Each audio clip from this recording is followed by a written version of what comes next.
Assalamualaikum warahmatullahi wabarakatuh. Perkenalkan, saya Rizky Putri Puspitasari dengan NIM K43180552 dari kelas B, kelompok 10. Saya akan menjelaskan mengenai reproduksi aseksual teknik sambung batang atau grafting yang dilakukan oleh kelompok 10 pada tanaman pucuk merah dan tanaman salam. Pengertian grafting menurut Suwandi 2006 yaitu merupakan salah satu teknik perbanyakan vegetatif menyambungkan batang bawah dan batang atas dari tanaman yang berbeda sedemikian rupa sehingga tercapai persenyawaan. Kombinasi ini akan terus tumbuh membentuk tanaman baru. Selanjutnya adalah deskripsi tanaman. Yang pertama ada tanaman pucuk merah atau Syzygium oleana. Dapat dilihat klasifikasi tumbuhan pucuk merah menurut Concoit 1981 yang dikutip dalam Santoni 2013. Pucuk merah adalah jenis tanaman perdu. Syzygium oleana merupakan tanaman yang berciri khas memiliki daun yang berwarna merah dan hijau. Batang pucuk merah memiliki bentuk bulat, berkayu, dan berisi kambium di dalamnya. Ketinggian batang pucuk merah bisa mencapai 5 meter jika tumbuh di tempat yang subur dan kaya nutrisi. Tanaman yang kedua adalah tanaman salam atau Syzygium polyanthum. Dapat dilihat klasifikasi dari Syzygium polyanthum menurut Steinis 2003. Tumbuhan salam tumbuh di ketinggian 5 meter sampai 1000 meter di atas permukaan laut. Tumbuhan salam termasuk dalam tumbuhan menahun atau tumbuhan keras karena dapat mencapai umur bertahun-tahun. Tumbuhan salam merupakan pohon atau perdu.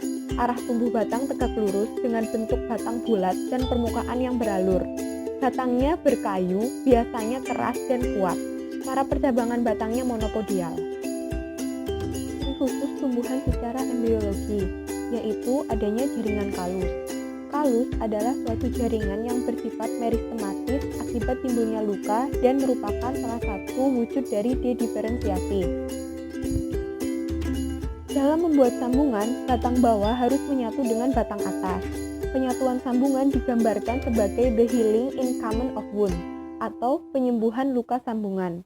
Penyembuhan luka sambungan dimulai dengan pembentukan jaringan kalus yang dihasilkan dari kambium maupun dari antara jaringan kayu dan sel kulit. Setiap kali melakukan penyambungan, batang bawah yang dipotong akan luka pada lapisan kambium di sepanjang permukaan yang dipotong. Penyambungan harus dapat menautkan kambium batang atas dengan kambium batang bawah sehingga keduanya tumbuh bersama. Proses penyiapan penanaman. Yang pertama kita harus menyiapkan alat dan bahan yang dibutuhkan. Alatnya terdiri dari pisau grafting dan gunting grafting. Kemudian bahannya yaitu terdiri dari batang atas dan batang bawah suatu tanaman. Kemudian ada tali rafia, kemudian ada kantong plastik. Tahap penyiapan tanaman. Yang pertama, memilih batang atas. Nah, dalam memilih batang atas terdapat sifat-sifat tertentu yang harus terpenuhi. Yang pertama, merupakan cabang dari pohon yang kuat, pertumbuhannya normal dan bebas dari serangan hama dan penyakit. Yang kedua, bentuk cabang lurus, diameternya disesuaikan dengan batang bawah. Yang ketiga, cabang dari pohon induk yang sifatnya benar-benar dikehendaki, seperti berbuah lebat dan berkualitas tinggi. Kemudian, yang keempat, bisa menyesuaikan diri dengan batang bawah sehingga sambungan kompatibel. 2. Memilih cabang bawah. Harus memenuhi syarat-syarat sebagai berikut. Yang pertama, mempunyai daya adaptasi seluas mungkin. Artinya, tanaman itu kompatibel dengan berbagai varietas atau tanaman dalam satu genus. Kemudian, mempunyai perakaran yang kuat dan tahan terhadap serangan hama dan penyakit. Yang ketiga, kecepatan tumbuhnya sesuai dengan batang atas yang digunakan. Yang keempat, tidak mempunyai pengaruh pada batang atas, baik dalam kualitas maupun kuantitas buah. Dan yang kelima, mempunyai batang yang kuat dan kokoh. Tahap penyiapan tanaman. Yang ketiga adalah pengambilan batang atas dilakukan pada pagi hari atau sebelum tengah hari. Tahap pelaksanaan grafting atau sambung batang. Yang pertama, memotong batang atas secara rapi, menyayat miring pangkal batang atas. Bagian sebelahnya dikupas kulitnya agar tinggal kambium dan membelah sedikit secara vertikal. Kemudian yang kedua, memotong batang bawah di tempat yang tepat sesuai dengan sambungan yang diinginkan. Yang ketiga, menyambungkan batang atas pada batang bawah dengan memperhatikan apakah kambium batang atas dan kambium batang bawah telah saling berlekatan. Yang keempat, ikat sambungan dengan tali rafia agar kambium melekat erat. Yang kelima, setelah itu sambungan dibungkus dengan kantong plastik transparan atau bening. Dapat dilihat pada slide berikut foto hasil sambung batang antara tanaman salam dan pucuk merah. Kenapa dipilih tanaman salam dan pucuk merah? Karena kedua tanaman ini masih memiliki kekerabatan keluarga yang dekat, yaitu masih satu genus Didigium. Proses perkembangan tumbuhan dapat dilihat pada gambar kiri, merupakan hari pertama di mana tanaman masih segar. Kemudian pada gambar kanan merupakan gambar hari kedua di mana tanaman bagian atas sudah mengalami kematian karena daunnya sudah layu dan kering. Dikatakan pada slide sebelumnya, alasan dipilihnya kedua tanaman tersebut dikarenakan adanya kedekatan kekerabatan, yaitu satu genus. Tetapi hal demikian tidak selamanya benar, karena klasifikasi botani biasanya hanya berdasarkan sifat-sifat reproduksinya, sedangkan penyambungan justru yang dipertimbangkan adanya persamaan sifat-sifat vegetatif tanaman. Selama ini yang digunakan sebagai patokan untuk melakukan penyambungan adalah berdasarkan sifat botaninya, maka tidak jarang suatu penyambungan mengalami kegagalan. Kemungkinan keberhasilan untuk satu varietas memang memiliki kemungkinan yang tinggi, tetapi untuk kemungkinan keberhasilan penyambungan tanaman menjadi lebih kecil apabila melakukan penyambungan antar marga yang masih dalam satu famili. Dalam melakukan teknik sambung batang, terdapat faktor-faktor yang mempengaruhi keberhasilannya.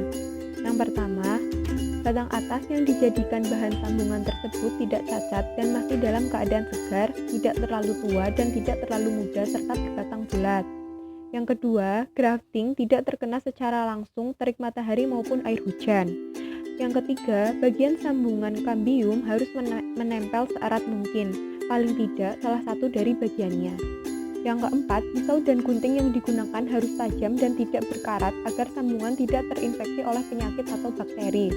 Yang kelima, dikerjakan dengan secepat mungkin dengan kerusakan minimum pada kambium dan diusahakan penyayatan pada batang atas jangan sampai berulang-ulang. Yang keenam, usahakan untuk menjaga bagian yang terluka agar tetap dalam keadaan lembab. Yang ketujuh, bagian sambungan harus dijaga dari kekeringan sampai beberapa minggu setelah penyambungan. Berikut faktor-faktor yang menyebabkan kegagalan pada teknik sambung batang. Yang pertama, alat yang digunakan tidak steril. Alat yang tidak steril akan membawa bakteri atau jamur, sehingga hal tersebut dapat menghalangi tumbuhnya jaringan kalus pada saat penyambungan batang. Faktor yang kedua adalah pengikat sambungan kurang kuat atau terlalu kuat. Bila pengikatan tidak kuat akan menyebabkan beberapa masalah, seperti batang atas akan mudah terlepas atau berubah posisi ketika tersenggol. Yang kedua, batang atas tidak menempel dengan sempurna dengan batang bawah, jadi permukaan batang yang menempel dengan permukaan bidang bawah menjadi tidak merata, sehingga menghalangi penyatuan jaringan antara batang dan transmisi suplai dari batang bawah menjadi tidak lancar, bahkan tidak berhasil sama sekali. Akibatnya, batang akan menjadi kering. Kemudian, jika pengikat terlalu kuat dapat menyebabkan sebagian jaringan kapiler tertekan. Dengan demikian, akan menyebabkan persoalan seperti menghambat penyaluran suplai ke batang atas, menyebabkan getah atau cairan pada batang atas terperas, terutama bila batang atas terlalu muda. Faktor berikutnya adalah terjadi penguapan yang berlebih. Hal ini karena sambung batang terpapar sinar matahari secara langsung. Yang keempat, batang bawah atau atas terlalu muda. Yang kelima, batang atas terlalu pendek. Yang keenam, suhu lingkungan relatif tinggi. Yang ketujuh, kelembapan terlalu tinggi. Yang kedelapan, keterampilan dalam memotong kurang mahir. Keuntungan teknik grafting atau teknik sambung batang. Yang pertama, mengekalkan sifat-sifat klon yang tidak dapat dilakukan pada pembiakan vegetatif lainnya, seperti pada stek, cangkok, dan lain-lain. Yang kedua, bisa memperoleh tanaman yang kuat karena batang bawahnya tahan terhadap keadaan tanah yang tidak menguntungkan. Kemudian, memperbaiki jenis-jenis tanaman yang telah tumbuh sehingga jenis yang tidak diinginkan diubah dengan jenis yang dikehendaki. Yang keempat, dapat mempercepat berbuahnya tanaman dan mempercepat pertumbuhan pohon. Kerugian teknik grafting. Yang pertama, kemungkinan jika pohon sudah besar gampang patah jika tertiup angin kencang. Kemudian, tingkat keberhasilannya rendah. Hal ini terjadi karena ketidakcocokan antara batang atas dan batang bawah yang akan disambung. Berikut beberapa referensi yang saya ambil dalam menjelaskan teknik sambung batang yang dilakukan oleh kelompok 10. Sekaligus mengakhiri penjelasan saya mengenai teknik sambung batang. Apabila ada kekurangan, mohon maaf. Wassalamualaikum warahmatullahi wabarakatuh.